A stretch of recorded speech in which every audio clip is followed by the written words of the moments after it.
Mamá, qué bueno que vienes a la boda de Isabela, pero ¿te importa no aparecer mucho en las fotos? Queremos algo más clean, ¿sabes? Tú entiendes, ¿verdad? Esa frase, pronunciada con una sonrisa forzada y una naturalidad que helaba la sangre, fue como una estocada directa a mi corazón. Sentí el aire abandonarme. Mis pulmones se encogieron y un nudo amargo se formó en mi garganta, denso y doloroso, un presagio de la humillación que se avecinaba, una herida profunda en el alma de una madre. Esas palabras no solo me excluyeron de las fotografías del día más importante en la vida de mi propia hija, sino que me redujeron a un estorbo, a una imperfección en el cuadro perfecto que ella, Isabela, quería exhibir ante el mundo, como si mi presencia, mi historia, mi amor incondicional fueran una mancha que deslucía la elegancia y la modernidad que tanto anhelaba para su gran día. Mi valor se disolvía en la frialdad de su desprecio, como el hielo bajo el sol. La humillación no fue un susurro, sino un eco que reverberó en mi alma, amplificado por la presencia de Gabriel, su esposo, y algunos de sus amigos que estaban en aquel almuerzo dominical. Todos ellos, cómplices silenciosos de su crueldad velada, observaban mi reacción, o más bien, mi falta de ella. Sentí sus miradas clavadas en mí, no con compasión, sino con una curiosidad mórbida ante mi dolor silencioso, un espectáculo de desprecio familiar. No pude responder. Mi voz, siempre tan pronta para defender a mis hijos, se había esfumado, reemplazada por un eco ensordecedor de su desprecio. Solo atiné a sentir con la cabeza gacha, mientras mis ojos, por un milagro de la dignidad, contuvieron las lágrimas que amenazaban con desbordarse. No les daría el gusto de verme derrumbada, no allí, no en ese instante de humillación, no frente a quienes me consideraban una sombra. Mi nombre es Elena Ramírez de la Fuente. Tengo 68 años, y el tiempo que antes parecía deslizarse suavemente entre mis dedos, ahora se arrastra con la pesadez de una losa. Soy viuda desde hace 2 años, un periodo que se ha sentido más como 2 siglos, sumida en un silencio que solo mi corazón roto se atreve a interrumpir con su latido constante, un recordatorio perpetuo de la vida que se fue y de la que me dejaron. La ausencia de Miguel, mi amado esposo y compañero de vida, dejó un vacío abismal que ni el tiempo ni la aparente compañía de mis hijos lograron llenar. Él era mi ancla, mi confidente, el único que realmente me veía, me escuchaba y me entendía sin necesidad de palabras. Sin él, mi existencia, que antes giraba en torno a la familia y al hogar, se ha reducido a una rutina solitaria.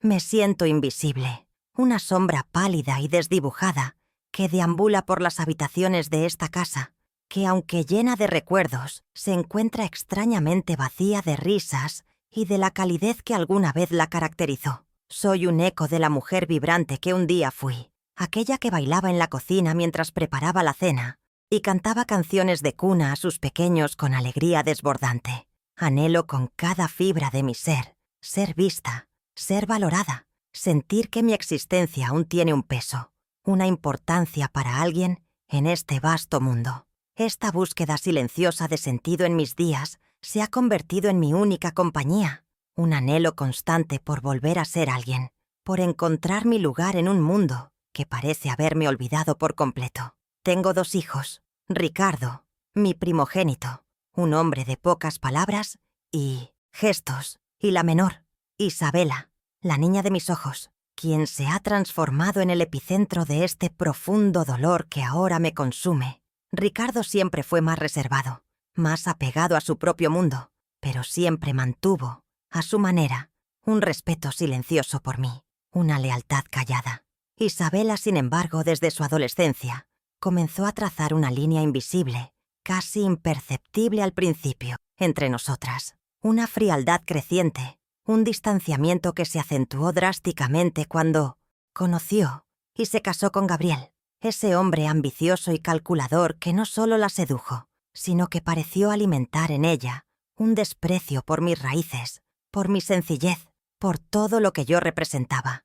Gabriel, con su discurso de éxito material y su desdén por todo lo que no brillara con el oro de la opulencia, se convirtió en el catalizador perfecto para la transformación de mi hija.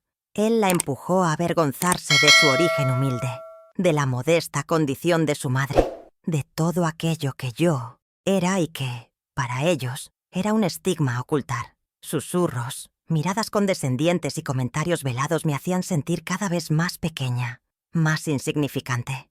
Recuerdo sus palabras frías, envueltas en una aparente preocupación. «Mamá, ¿por qué no te vistes un poco mejor cuando vienen mis amigos? No sé, algo más moderno». O las risas nerviosas de Gabriel cuando yo intentaba, con entusiasmo, contar alguna anécdota de nuestra infancia, como si mi vida antes de ellos no tuviera valor alguno.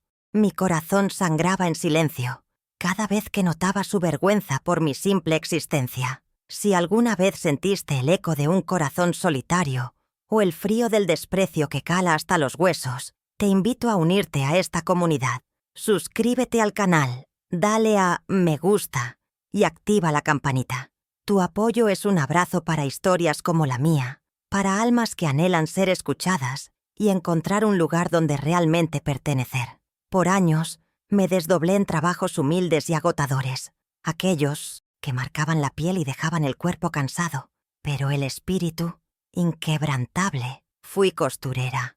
Mis dedos se pincharon 1000 veces para coser vestidos ajenos, remendando sueños que no eran los míos, pero que me permitían tejer un futuro para ellos. Cada puntada era una oración silenciosa por su bienestar, por su ascenso en un mundo que yo sabía sería difícil. Fui limpiadora, doblegando mi espalda en casas que no eran las nuestras, puliendo los suelos ajenos con la misma dedicación con la que cuidaba el alma de mis hijos. El olor a desinfectante se mezclaba con el aroma de mis propios sacrificios, un recordatorio constante de mi labor silenciosa, de mi esfuerzo diario para que a ellos no les faltara nada esencial. Fui vendedora ambulante, bajo el sol inclemente del verano y el frío cortante del invierno, ofreciendo lo poco que tenía para vender en las calles ruidosas de la ciudad.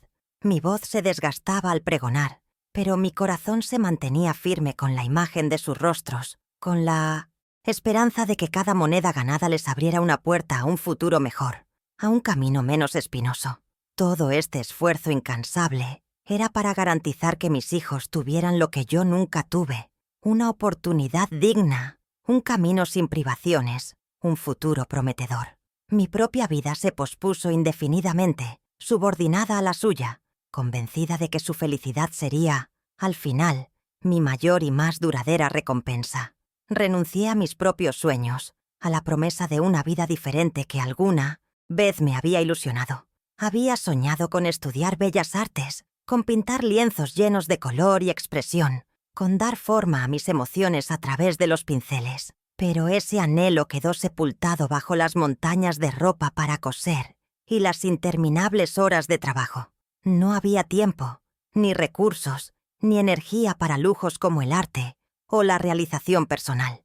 Mis hijos eran mi obra maestra, o al menos eso creí ingenuamente. Mi única prioridad en un mundo que se estrechaba cada vez más alrededor de sus necesidades y sus aspiraciones, dejando poco espacio para las mías. Cada puntada que daba en la máquina de coser, cada piso que pulía en casas ajenas, cada moneda que ganaba vendiendo lo poco que tenía, era una inversión directa en su futuro.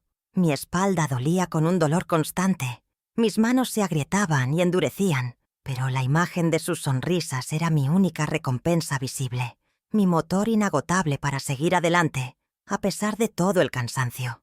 Recuerdo las noches en 1900, Vela, cuando Isabela enfermaba con fiebre, o cuando necesitaba ayuda con sus trabajos de la escuela, que parecían imposibles de resolver. Me sentaba a su lado, con la mirada cansada pero el corazón lleno de una ternura infinita, dispuesta a dar lo último de mi energía por ella, por su bienestar, por su aprendizaje. Hubo un pequeño legado familiar, una pequeña parcela de tierra que mis padres, con tanto esfuerzo y privaciones, me habían dejado. Era un pedazo de mi historia, de mis raíces, una herencia que podría haberme dado un respiro, un alivio para mi carga. Pero la vendí sin dudarlo, sin un solo atisbo de arrepentimiento. Cada céntimo de esa venta fue directamente a la educación de Isabela, a sus libros de texto, a sus cursos extracurriculares, a sus oportunidades de crecer en un mundo que yo sabía requería más que buenas intenciones. Quería que tuviera una base sólida, que no pasara por las mismas penurias que yo. Ella, desde muy joven, comenzó a avergonzarse de mis orígenes, humildes, de mi ropa sencilla y remendada, de mis manos curtidas por el trabajo incansable. Intentaba ocultarme de sus amigos, inventaba excusas para que no fuera a sus eventos escolares o a las reuniones sociales. Fingía que yo era una tía lejana o una conocida que pasaba por allí. Mis lágrimas muchas veces se mezclaron con el vapor de la plancha, invisibles para el mundo, y lo más doloroso, invisibles para ellos. Mi orgullo, ese que mi padre me enseñó a llevar en alto, se desvanecía un poco, más con cada gesto de desprecio, con cada palabra cargada de vergüenza por mi simple existencia, por lo que yo representaba. Me convencía a mí misma que todo valdría la pena, que un día, cuando vieran el fruto de mi sacrificio, entenderían la magnitud de mi amor incondicional, que el amor de una madre, tan puro y desinteresado, sería reconocido y correspondido con la misma devoción que yo les había entregado. Era mi fe ciega, mi pequeña luz en la oscuridad de su indiferencia. Mis inviernos eran más fríos porque mis ahorros, por pequeños que fueran, siempre iban para abrigar sus cuerpos, mientras yo me cubría con mantas viejas y gastadas. Mis veranos, más calurosos, porque el único ventilador de la casa estaba siempre dirigido hacia ellos, asegurándome de que su sueño fuera plácido y reparador, sin importar mi propio malestar.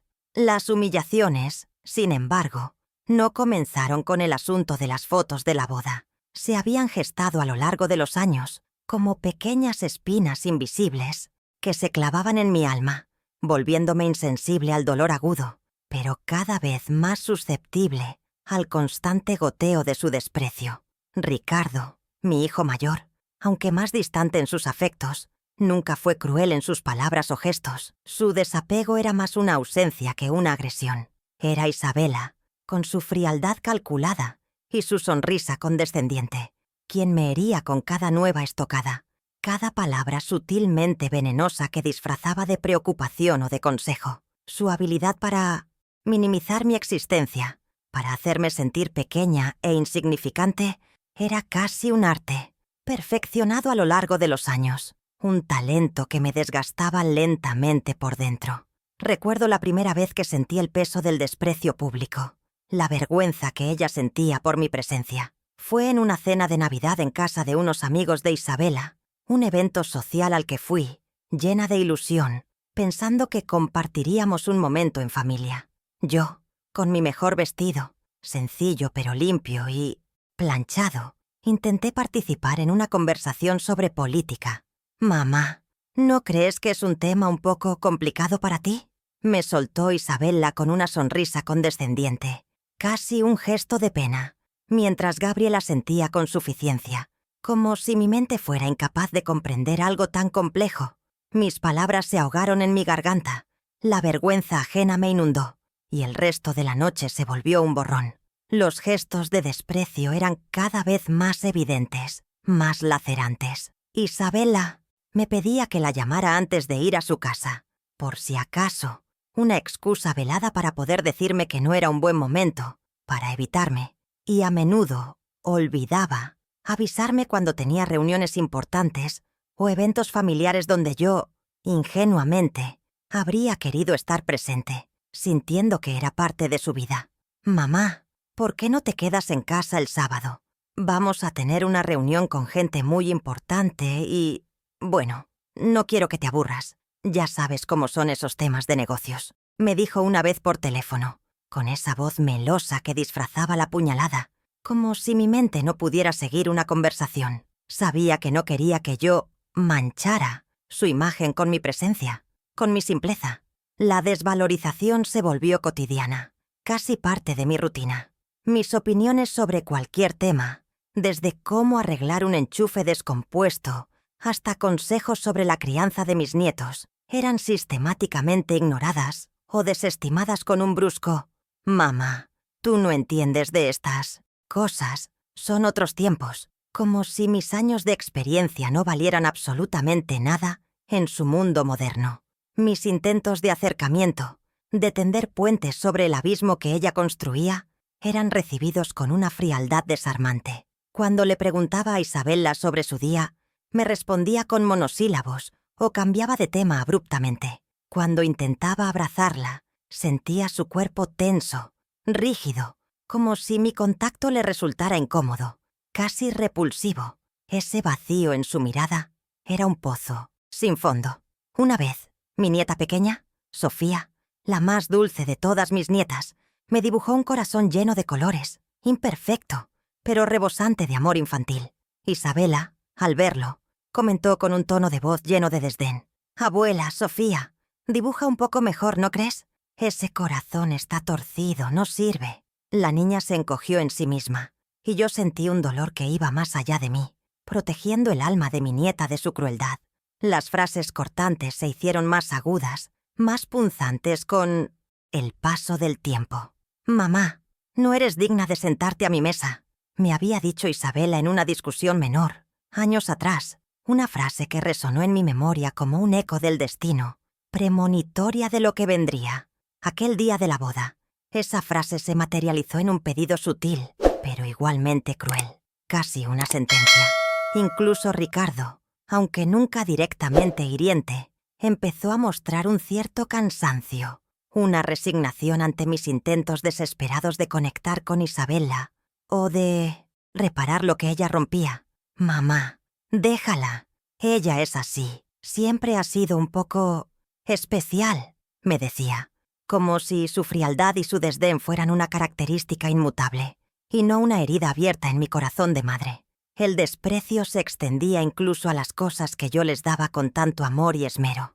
Un chaleco que le tejí con tanto cuidado a Isabella, puntada a puntada, apareció días después en la pila de ropa para donar, sin un solo uso. Un pastel que horneé para Ricardo en su cumpleaños, su favorito, fue dejado intacto en el refrigerador hasta que se echó a perder. Eran pequeñas muertes cotidianas de mi amor. La idea de que yo era una carga, una vergüenza para su estatus social, se instaló en sus mentes, alimentada hábilmente por Gabriel. Él, con su sonrisa perfecta y sus comentarios venenosos, me trataba con una condescendencia que me hacía sentir más pequeña que una hormiga, casi invisible en mi propia familia, en mi propio hogar. Sus éxitos, que yo tanto había impulsado con mi sudor y mis privaciones, se convirtieron en un arma más para hacerme sentir inferior, para recordarme mi lugar. «Mamá, no entiendes de negocios. Gabriel y yo estamos en otra liga, en otro nivel», me dijo Isabella una vez, presumiendo de su apartamento de lujo, que irónicamente yo había ayudado a pagar con mis ahorros de toda la vida. Cada vez que intentaba expresar mi tristeza, mi soledad, el dolor que sentía por su indiferencia, me interrumpían abruptamente. «Mamá, no seas dramática», o «siempre te victimizas con todo», eran las respuestas habituales que recibía. Mi dolor no tenía cabida en su mundo superficial, en su realidad, en su visión de una vida perfecta y sin sombras. Mi dignidad, antes tan fuerte y resiliente, se iba erosionando poco a poco, con cada desaire, con cada mirada de desprecio, con cada palabra cargada de desinterés. Me sentía marchita, como una flor sin agua en un desierto, esperando un reconocimiento que nunca llegaba, un amor que parecía haberse secado en sus corazones, dejándolos áridos y fríos. Incluso mi luto por Miguel, la pérdida del amor de mi vida, fue minimizado y trivializado. «Mamá, ya han pasado 2 años, tienes que superarlo. La vida sigue», me dijo Isabella, como si el dolor de una pérdida tan profunda pudiera borrarse con un chasquido de dedos o con el paso de las estaciones. No entendían la magnitud de mi vacío, la soledad que me carcomía por dentro. La mañana después de aquella humillación pública durante el almuerzo, algo se quebró dentro de mí, pero de una forma que nunca antes había experimentado. No fue un colapso emocional, ni una explosión de llanto desesperado que liberara la tensión acumulada. Fue un quiebre silencioso y profundo, como el de una rama seca que finalmente cede bajo su propio peso, sin hacer ruido, pero con una fuerza irreversible que anuncia un nuevo camino, un antes y un después en mi existencia. Me levanté de la cama con una determinación férrea, una sensación de propósito y fortaleza que no sentía desde la trágica muerte de Miguel. La imagen de Isabela, con su sonrisa condescendiente y sus palabras hirientes, se había grabado a fuego en lo más profundo de mi mente, pero ya no para atormentarme con el dolor de su desprecio, sino para impulsarme, para ser el catalizador de mi propia transformación. Era el punto de inflexión. «Basta», me dije a mí misma frente al espejo, observando mis ojos cansados, que ahora, sin embargo, brillaban con un destello diferente, uno de acero, inquebrantable. Ya no seré el tapete donde pisan sin compasión. No seré más la sombra invisible en mi propia casa, en mi propia familia, en mi propia vida. Mis palabras, susurradas al vacío de la habitación, resonaron con una fuerza que me sorprendió a mí misma, una promesa que no pensaba romper. No había más lágrimas que derramar por su indiferencia, ni súplicas que expresar por su amor o su reconocimiento. Solo quedaba un vacío que, extrañamente, me liberaba de las cadenas autoimpuestas de la esperanza vana. Me había vaciado de expectativas no correspondidas, de un amor unilateral que me desgastaba sin cesar. Y en ese vacío encontré un espacio para renacer, para pensar en mí por primera vez en décadas, sin culpas ni remordimientos. Dejé de revisar mi teléfono compulsivamente cada 5 minutos, esperando una llamada que nunca llegaba de Isabela o Ricardo. Dejé de planificar cenas familiares que nunca se concretaban, que siempre terminaban en excusas o cancelaciones de última hora. Dejé de justificar su ausencia, sus evasivas, su frialdad. El silencio de su indiferencia se convirtió, irónicamente, en mi mejor aliado, mi escudo protector contra más dolor. La decisión inquebrantable de no aceptar más humillaciones se arraigó en lo más profundo de mi ser. No fue un acto impulsivo de rabia o desesperación, sino el resultado de años de dolor acumulado, de renuncias no valoradas, de un amor entregado sin medida y recibido con una frialdad glacial. Era una convicción, inquebrantable, una verdad fundamental que finalmente había llegado a la superficie de mi conciencia. Mi postura cambió, no solo mentalmente, con un nuevo propósito, sino también físicamente. Caminaba más erguida, con la cabeza en alto, aunque nadie más lo notara en su ceguera autoimpuesta. Mis ojos, antes vidriosos por la tristeza y la resignación, ahora observaban el mundo con una nueva claridad, buscando soluciones y oportunidades donde antes solo veía obstáculos insuperables y caminos cerrados. Ya no pensaba en cómo complacerlos, en cómo ganarme su afecto o su aprobación, sino en cómo reconstruirme a mí misma, en cómo sanar las heridas y edificar una nueva vida. Era una transición dolorosa, sí, pero absolutamente necesaria para mi supervivencia emocional. Me sentía como una crisálida, rompiendo lentamente su capullo, preparándome para desplegar unas alas que ni siquiera sabía que tenía, una mariposa tardía, pero decidida a volar libre y sin ataduras. El luto por Miguel, por supuesto, seguía allí, una parte intrínseca de mí, un dolor sordo que nunca desaparecería por completo, pero ahora se mezclaba con una nueva energía, una chispa de vida renovada. Él siempre me había dicho: «Elena, eres más fuerte de lo que crees», y en ese momento, por fin, comencé a creerle de verdad, con cada fibra de mi ser. Mi transformación silenciosa había comenzado, y nadie lo sospechaba. El poder oculto que Miguel me había legado no era un misterio de cuentos de hadas o una fortuna escondida en el fondo del mar, sino un secreto tangible, cuidadosamente resguardado del mundo, y, lo que era más importante, de las miradas codiciosas de quienes ahora me despreciaban y subestimaban. Se trataba de una pequeña empresa familiar de confección de alta costura que él había fundado con un socio, el señor Antonio Gómez, hacía muchísimos años, incluso antes de que nuestros hijos nacieran, y que yo me dedicara por completo a la vida del hogar. Lo más sorprendente para mí, lo que me dejó sin aliento al descubrirlo, fue darme cuenta de que yo, Elena, era la dueña del 51% de las acciones de esa próspera empresa.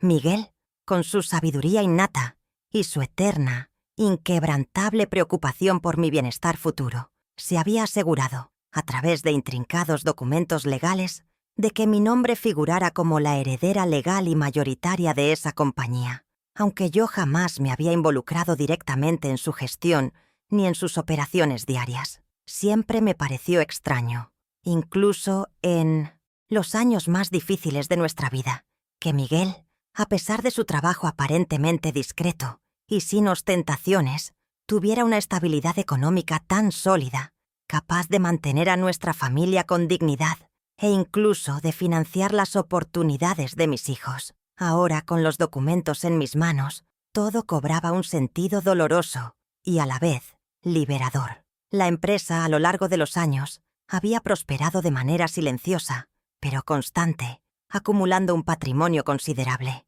Y no solo eso. Además de la empresa principal, también había logrado adquirir participaciones en otras microempresas del sector textil, formando una red discreta pero poderosa de negocios interconectados. Miguel, con una visión que solo ahora podía apreciar en su totalidad, había previsto la posible avaricia de la familia de Gabriel y, quizás, la pasividad y el egoísmo de Isabela ante ciertas situaciones que podrían ponerme en desventaja. Él quería protegerme, asegurarse de que yo nunca quedara desamparada, vulnerable, especialmente después de su muerte, consciente de que mis hijos, a pesar de la sangre que nos unía, podrían no ser mi soporte emocional ni financiero. Su previsión era un escudo, un legado de amor que trascendía su propia existencia. Todo lo hizo para garantizar que yo, su Elena, pudiera vivir con independencia y dignidad, sin depender de la buena voluntad de nadie, ni siquiera de mis propios hijos. Los documentos que comprobaban la posesión de esas valiosas acciones, las cuentas bancarias ligadas directamente a los lucrativos beneficios de la empresa y las escrituras de las propiedades comerciales donde operaban los talleres y las oficinas de la compañía, no estaban en ningún banco, a la vista de todos. Estaban guardados en el lugar más insospechado, casi un secreto a voces que solo los ojos ciegos del desprecio no podían ver. Un pequeño cofre de hierro empotrado en la pared, hábilmente oculto detrás de una vieja estantería, llena de los libros que Miguel tanto amaba y que yo solía desempolvar, era el arcón de todos esos secretos. Ese cofre, que yo había visto miles de veces sin prestarle mayor atención, sin sospechar su verdadero contenido, era la llave a una nueva realidad. Dentro del cofre, además de todos los documentos legales de la empresa, había una carta manuscrita de Miguel, con su letra clara y firme. En ella, me explicaba con una ternura infinita su decisión. Mi amor, sé que te sacrificaste por nuestros hijos, sé que les diste todo, pero temo que su camino los aleje de ti. Esta es tu protección, tu legado, tu libertad. Úsala cuando lo necesites y recuerda siempre que tu valía es inmensa, más de lo que ellos puedan ver. Era un plan antiguo, forjado con amor, con una previsión que me conmovía hasta las lágrimas, para garantizar mi independencia y mi seguridad futura. Mientras yo me desvivía por ellos, Miguel construía silenciosamente el cimiento de mi libertad, una fortaleza financiera que me permitiría no depender de la buena voluntad de nadie, ni siquiera de mis propios hijos, que tampoco me valoraban. El silencio de Miguel había sido su mayor acto de amor y protección. No quería que yo me preocupara innecesariamente por el futuro, ni que la información llegara a oídos equivocados, a personas que pudieran aprovecharse. Su discreción fue una armadura, y ahora, al descubrirla, sentía su presencia protectora, su amor incondicional, incluso desde el más allá, guiando mis pasos. Esta fortuna no era obscena, ni excesiva, pero sí era sustancial, más que suficiente para vivir con tranquilidad, con holgura, e incluso para emprender nuevos caminos y realizar sueños postergados. Un legado que, irónicamente, la ambición y la ceguera de mis hijos nunca sospecharon que existía, oculto a plena vista, bajo el velo de mi aparente fragilidad. La humillación del almuerzo, aquel incidente que había marcado un antes y un después en mi percepción de la realidad, fue el detonante final. Sin una palabra de despedida, sin una lágrima visible que pudiera darles la satisfacción de verme derrumbada, Me levanté de la mesa de Isabela y Gabriel, con mi corazón latiendo con una nueva y extraña fuerza, una que no conocía. Regresé a mi hogar, no con la desolación de otras veces, sino con una determinación que nunca antes había sentido con tanta intensidad. La crisálida, por fin, empezaba su transformación irreversible. Al día siguiente, sin dudarlo ni un instante, busqué a Laura Espinosa, mi vieja amiga de la infancia y juventud, y una abogada de impecable reputación en la ciudad, conocida por su agudeza mental y su discreción. Laura siempre había sido una mujer perspicaz, y en varias ocasiones, con sutiles comentarios y miradas comprensivas, me había advertido sobre la creciente frialdad e indiferencia de Isabela. Ella era la única persona en quien podía confiar ciegamente en ese momento crucial de mi vida, mi faro en medio de la tormenta. La mirada de Laura, al principio de sorpresa por mi visita, inesperada, y mi inusual seriedad, se transformó rápidamente en comprensión profunda y en apoyo incondicional al escuchar mi relato, no solo del incidente humillante de la boda, sino de años de desprecios acumulados, de pequeñas heridas que habían formado una cicatriz gigante en mi alma. Ella, con su mente aguda y su vasta experiencia legal, me ayudó a desentrañar la verdadera dimensión del poder que Miguel me había legado, explicándome cada detalle de los intrincados documentos con una claridad asombrosa. Mi primera acción estratégica, actuando en total sigilo para no levantar sospechas, fue reorganizar mi vida financiera y legal de arriba abajo. Laura me guió paso a paso con una paciencia infinita, asegurándose de que cada movimiento fuera preciso, inquebrantable e irrefutable, sellado con todas las de la ley. Era como un rompecabezas complejo, pero yo estaba más decidida que nunca a armarlo pieza por pieza, con una minuciosidad y una paciencia que no creía poseer. El primer gran paso, y quizás el más significativo en ese momento de quiebre, fue la modificación de mi testamento, con un nudo de emociones encontradas en la garganta, pero con una convicción férrea que me impulsaba. Retiré a Isabela y a Ricardo como beneficiarios principales de cualquier bien que yo poseyera. En su lugar, y con todo mi corazón, instituí como herederos a un orfanato local que siempre había admirado por su labor desinteresada con los niños y a un proyecto social que apoyaba a mujeres en situación de vulnerabilidad en mi ciudad natal. Mientras avanzaba con los complejos trámites legales para asegurar mi nueva posición, también inicié un proceso de recuperación silenciosa y discreta de los bienes de la empresa. Asumí formalmente la presidencia del consejo, un título y una responsabilidad que me habían pertenecido sin yo saberlo, una corona invisible que ahora decidía lucir.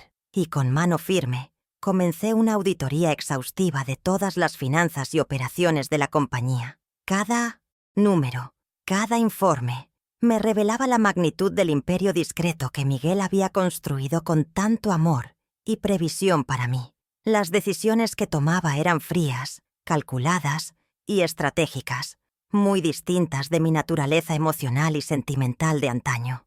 No había espacio para la sentimentalidad barata o la culpa.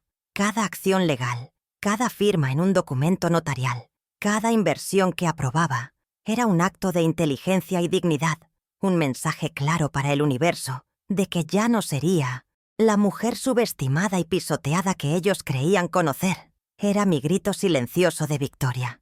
Un día, mientras revisaba los viejos objetos personales de Miguel que Isabela, con su desprecio habitual, había clasificado sin piedad como basura o cosas viejas después de su muerte, encontré tesoros emocionales de un valor incalculable, cartas de amor que me había escrito en nuestra juventud, con promesas eternas, fotos antiguas de nuestros primeros años juntos, llenas de sonrisas, y su viejo reloj de bolsillo, un objeto que él siempre atesoró como un símbolo de nuestro tiempo compartido. Esos objetos, cargados de significado y de recuerdos, eran más valiosos que cualquier fortuna material. Eran símbolos de un pasado de amor y dignidad que Isabela y Gabriel, con su superficialidad y su ceguera emocional, habían despreciado y casi destruido. Decidí que no permitiría que esa historia fuera borrada, ni que esos recuerdos fueran deshonrados. Eran el motor de mi resurgimiento, la gasolina para mi nueva determinación, la llama que me mantenía encendida. Con la ayuda experta de Laura, comencé a adquirir el control legal total sobre cada aspecto de la empresa de Miguel. Las reuniones eran discretas, los movimientos bancarios, imperceptibles para mis hijos, una danza de poder que ellos no veían.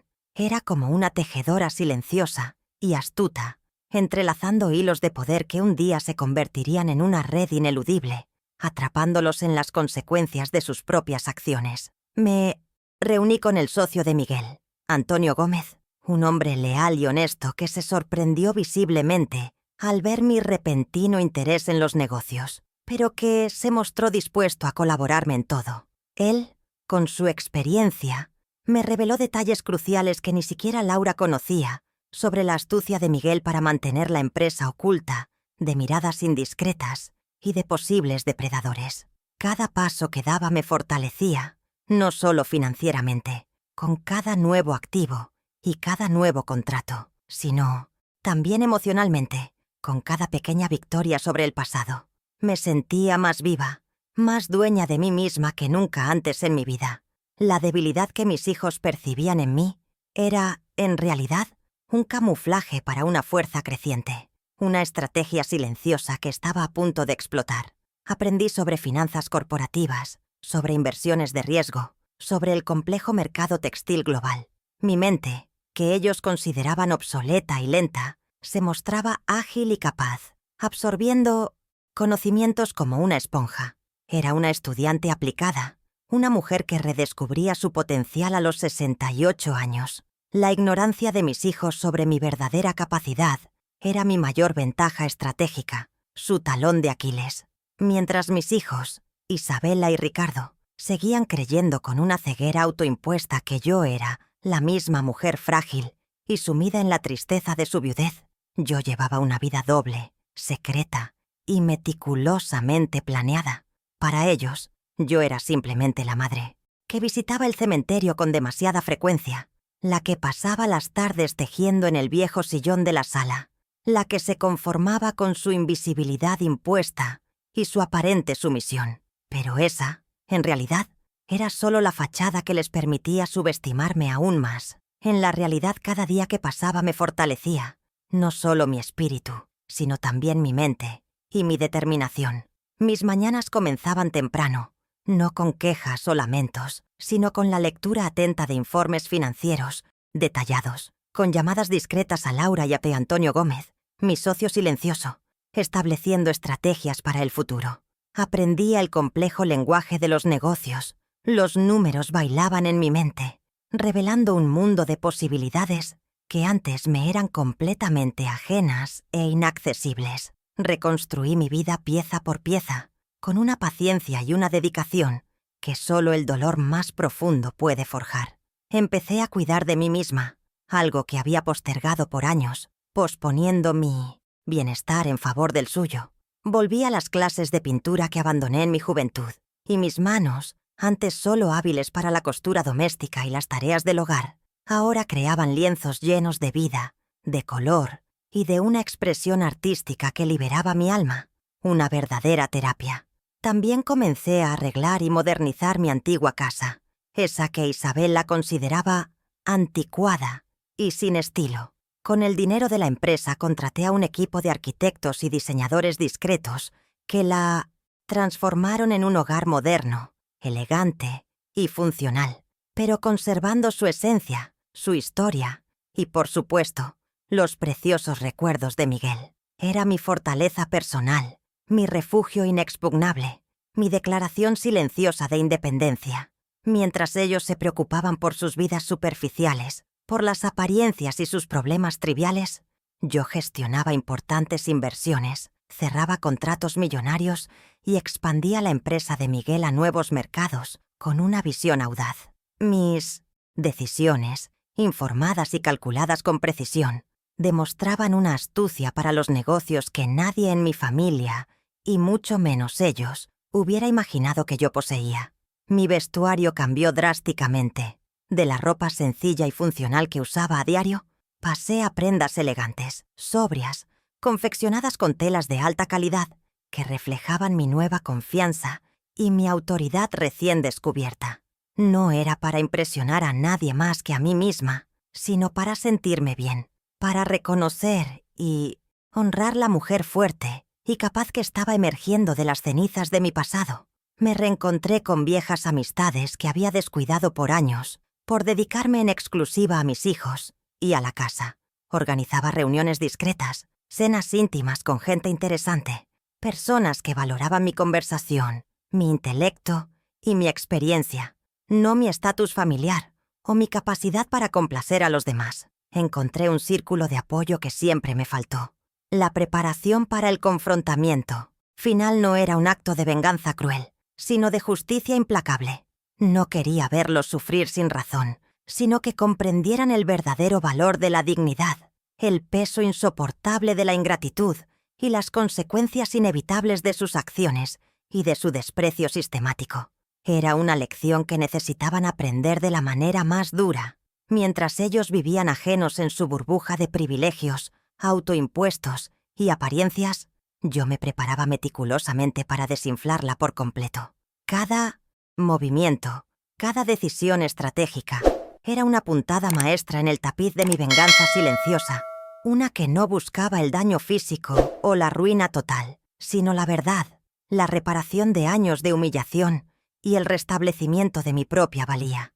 Mi vida dual, con su contraste tan marcado entre la percepción y la realidad, me llenaba de una energía renovada y una extraña sensación de poder.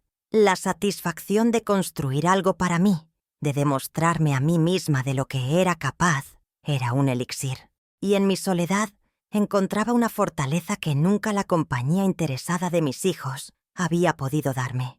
Una paz interior que superaba cualquier otra. El día en que se planeó el confrontamiento final, el momento de la gran revelación, llegó de una manera que mis hijos, en su ceguera y arrogancia, jamás hubieran esperado. No hubo gritos desgarradores ni escenas dramáticas en medio de la sala de mi antigua casa. La reunión fue solicitada por ellos mismos, en la formalidad aséptica del despacho de Laura Espinosa, mi abogada y cómplice. El escenario era frío, calculado, desprovisto de cualquier emoción superflua, perfecto para la verdad implacable que los aguardaba.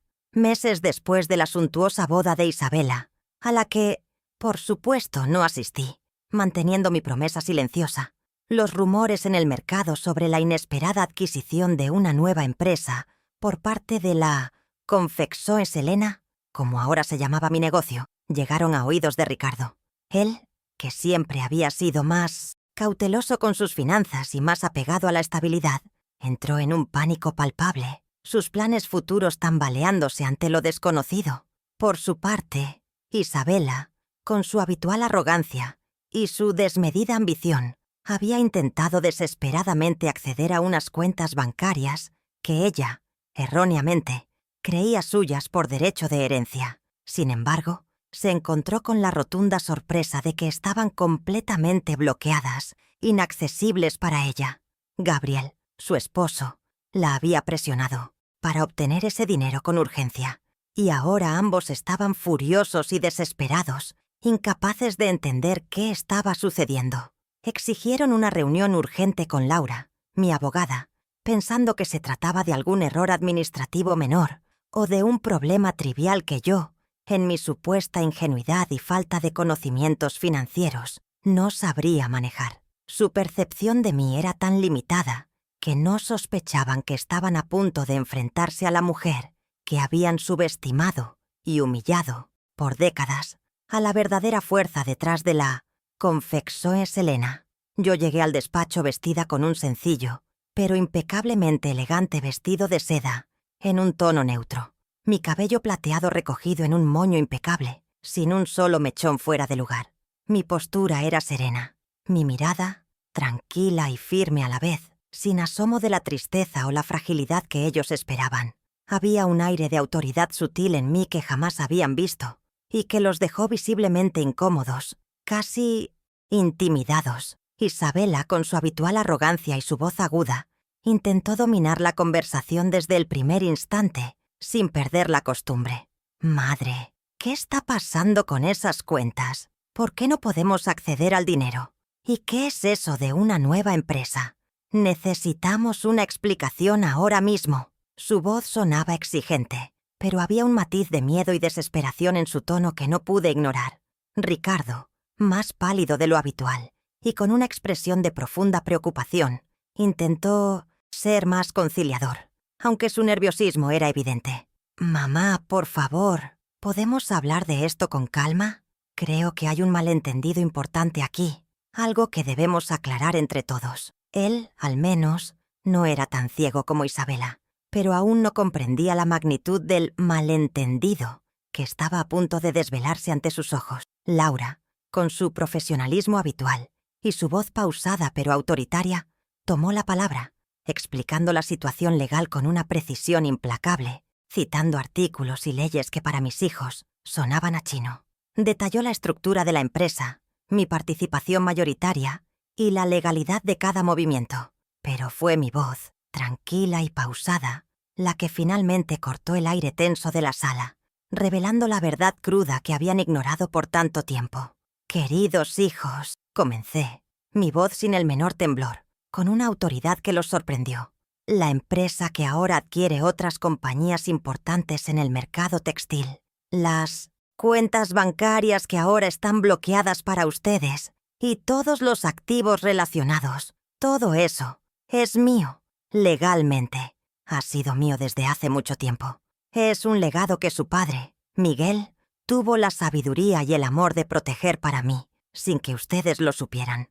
El silencio que siguió a mis palabras fue ensordecedor, roto solo por el sonido de sus propias respiraciones agitadas. Sus rostros se descompusieron en una mezcla de choque, incredulidad y un horror creciente que no pudieron disimular. La confrontación no fue con gritos ni con recriminaciones emocionales, sino con la fría y rotunda verdad de mi poder oculto y su propia ceguera ante él. El choque en sus rostros fue palpable, una mezcla grotesca y repulsiva de incredulidad, rabia y desesperación, como si el mundo que conocían se desmoronara ante sus ojos. Isabela, que siempre se había creído invencible, inquebrantable en su arrogancia, estaba lívida, sus labios temblaban incontrolablemente, incapaces de formar una palabra coherente. Ricardo, por su parte, se hundió en su silla, con la mirada perdida en un punto fijo, como si un rayo lo hubiera alcanzado, dejándolo paralizado. La fuerza de mis palabras, la verdad desnuda, los había dejado en shock absoluto. Gabriel, el yerno calculador y manipulador, intentó desesperadamente recuperar el control de la situación, con su tono agresivo y su voz de mando, tan acostumbradas a intimidar. «Esto es un fraude, señora Elena. Usted no puede aparecer de la nada con estas historias inverosímiles. Miguel nunca nos mencionó absolutamente nada de esto. Es imposible». Sus ojos, inyectados en sangre, destilaban veneno y furia, pero yo ya no sentía el menor miedo ante su patética y vacía intimidación. «No hay fraude alguno, Gabriel», intervino Laura con voz firme y autoritaria, mostrando una pila de documentos y contratos legalmente sellados, irrefutables. «Todos los papeles están en regla, auditados y certificados por las autoridades competentes. La señora Elena Ramírez de la Fuente es la legítima dueña mayoritaria de Confexoes Elena y de todas sus subsidiarias. Su esposo, don Miguel, se encargó personalmente de que así fuera, previendo precisamente situaciones como esta. Su autoridad era innegable y sus palabras, un muro infranqueable. Isabela finalmente encontró su voz, pero era un hilo débil, casi un susurro, teñido de rabia incontrolable y una desesperación apenas contenida. «Mamá, ¿cómo pudiste hacernos esto a nosotros? Nosotros somos tus propios hijos, tu sangre. Ese dinero es nuestro. Nos pertenece por derecho. Es nuestra herencia». Su clamor sonaba hueco, carente de la dignidad que siempre había pretendido ostentar. Sus argumentos se desmoronaban en el aire.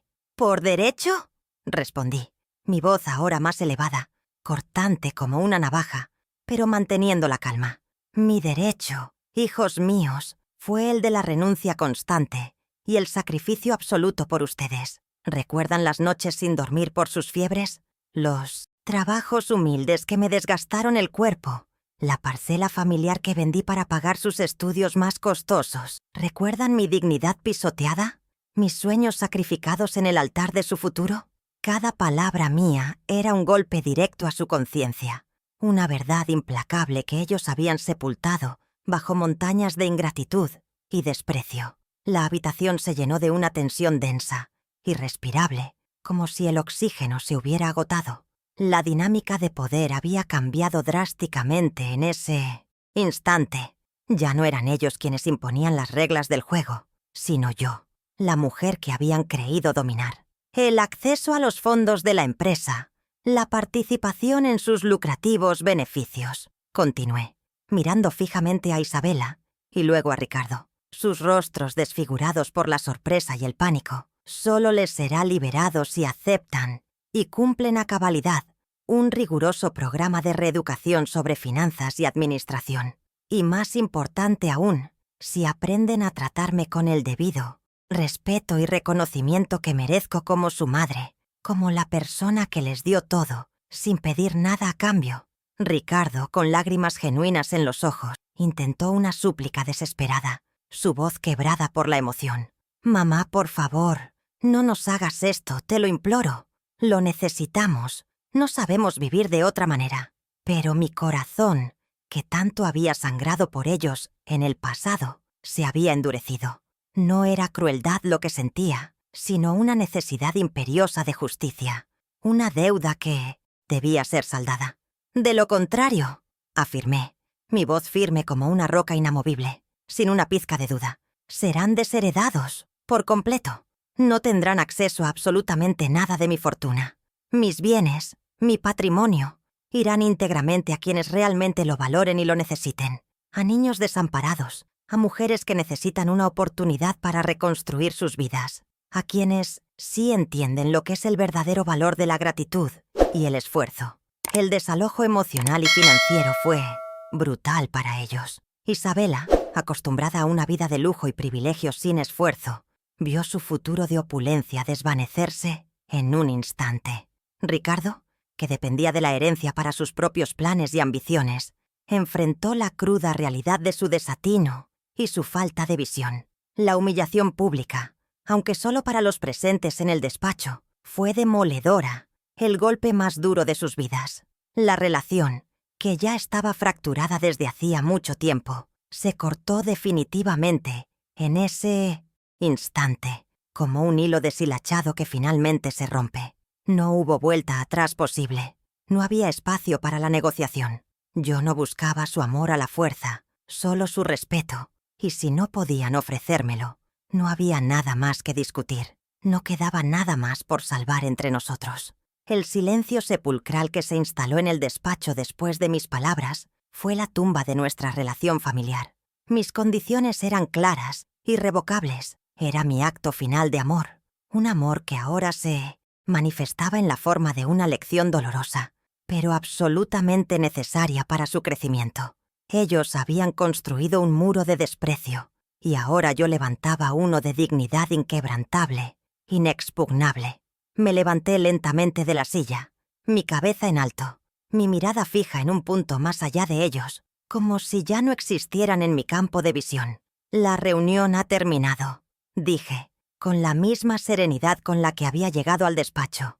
Dejé a mis hijos y a Gabriel sumidos en su desesperación y su propia oscuridad, mientras yo salía, sintiendo la brisa de la libertad en mi rostro, una sensación que nunca antes había conocido con tanta intensidad. Elena, ahora, vive en una hermosa y espaciosa cobertura con una vista privilegiada al vasto e ininterrumpido océano, un telón de fondo para su nueva libertad. Es un lugar lleno de luz natural, donde cada amanecer pinta los cielos con colores vibrantes y cada atardecer invita a la reflexión serena, a la contemplación de un camino recorrido y uno nuevo por construir. Este espacio, un sueño que sin saberlo, Miguel había diseñado para ella. Ahora Elena lo hacía suyo, llenándolo con su esencia, con obras de arte que ella misma pintaba y con la paz que tanto había anhelado. Sus días están repletos de un nuevo propósito, de una vitalidad que no había sentido en décadas, una energía renovada que la impulsa a explorar el mundo con curiosidad. Lejos de la rutina asfixiante del pasado, ahora viaja con frecuencia, explorando galerías de arte en distintas ciudades del mundo, sumergiéndose en la belleza que tanto anheló y que antes le fue negada por las exigencias de la vida. Cada cuadro, cada escultura, cada melodía era un eco de los sueños que una vez tuvo y que ahora se atrevía a recuperar y vivir plenamente. Disfruta de exposiciones culturales de alto nivel, de conciertos de música clásica que la transportan a otros mundos de armonía y belleza, y de la compañía genuina de amigos que la valoran por quién es, por su sabiduría, por su espíritu resiliente, no por lo que tiene o por el rol que cumple dentro de una familia disfuncional. Ha encontrado un círculo donde el respeto mutuo es la moneda de cambio, donde las conversaciones son profundas y el afecto sincero, un bálsamo para su alma. Dedica gran parte de su tiempo y de los abundantes recursos que ahora posee a las causas sociales que siempre la conmovieron profundamente, pero que antes no podía apoyar con la magnitud deseada debido a sus propias limitaciones. El orfanato local, que acoge a niños desamparados, y el proyecto social de mujeres en situación de vulnerabilidad se han convertido en su segunda familia, recibiendo no solo su apoyo financiero generoso, sino también su valiosa experiencia, su sabia guía y su afecto incondicional, un amor que ella derrama sin esperar nada a cambio. Sus días, que antes estaban llenos de una soledad pesada y opresiva, de un vacío que la carcomía por dentro, ahora se llenan de la ligereza, de haber liberado un fardo emocional inmenso. La amargura que la carcomía por dentro se ha disipado casi por completo, reemplazada por una serenidad profunda, esa que solo se encuentra cuando uno ha hecho justicia consigo mismo, cuando ha sanado las heridas del pasado y ha perdonado, no a los otros, sino a su propio corazón, por haber aguantado tanto dolor sin quejarse. Isabela y Ricardo, por su parte, tuvieron que adaptarse a la nueva y cruda realidad impuesta por su madre, una lección de vida que no esperaban. La dura escuela de la vida los obligó a madurar de golpe, a entender el verdadero valor del trabajo duro, de la dignidad y de las consecuencias de sus acciones. Aprendieron, quizás por primera vez en sus vidas, a valorar lo que antes despreciaban, no por su valor material, sino por el esfuerzo y el alma que implicaba conseguirlo. Su despertar fue doloroso, pero absolutamente necesario para su propio crecimiento personal. La vida de Elena se convirtió en un testimonio, silencioso, pero poderoso, de que la verdadera dignidad no se otorga, sino que reside en la capacidad inquebrantable de levantarse después de la caída, de reescribir la propia historia con tinta de valentía y resiliencia, sin importar la edad ni las circunstancias adversas que se presenten. Ella es ahora un faro de resiliencia para muchos, una prueba viviente de que nunca es tarde para florecer, para reinventarse y para encontrar la verdadera felicidad. La mayor herencia que se puede tener en Puntincientos, esta vida, comprendió Elena con absoluta claridad, y una sabiduría recién adquirida, no es la fortuna material que se acumula o se recibe sin esfuerzo, sino el amor propio incondicional que se cultiva y la inmensa fuerza interior que se descubre en los momentos más oscuros de la vida, precisamente cuando todos los demás te dejan de lado y te abandonan. Esa fue, y siempre sería, su verdadera riqueza, inalienable, imperecedera, y que nadie le podría arrebatar jamás. No, la vida no es un cuento de hadas donde la madre siempre perdona cualquier afrenta, y el hijo, milagrosamente, vuelve arrepentido a sus brazos, pidiendo clemencia y perdón incondicional.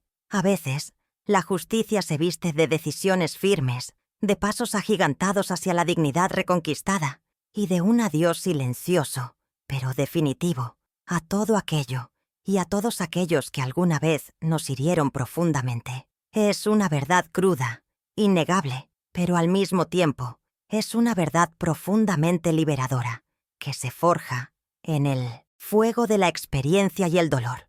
Y al final de este largo y tortuoso camino de autodescubrimiento y resiliencia, comprendí con una claridad cristalina que el mayor tesoro que uno puede acumular en esta vida, el más valioso de todos, no es la fortuna material que se hereda de los ancestros o lo que se gana con esfuerzo y trabajo, sino el amor propio incondicional que se cultiva con esmero y la inmensa fuerza interior que se descubre en los momentos más oscuros de la vida, precisamente cuando todos los demás te dejan de lado y te abandonan. Esa fue, y siempre sería, mi verdadera riqueza, inalienable, imperecedera, y que nadie, nunca más, podría arrebatarme. Gracias por escuchar mi historia, por acompañarme en este viaje de dolor, de profunda traición y de un maravilloso redescubrimiento personal. Si alguna parte de ti sintió lo que yo sentí, si resonó contigo la fuerza inquebrantable de una mujer que se negó a ser invisible y a ser pisoteada, te invito de corazón a acompañarme en este canal. Suscríbete para no perderte más historias, deja un comentario con tus reflexiones más sinceras y comparte esta historia para que más voces silenciosas encuentren el valor de alzar su propia voz y fortalezcan el espíritu de quienes se atreven a reescribir su propio destino sin pedir permiso ni aprobación a nadie.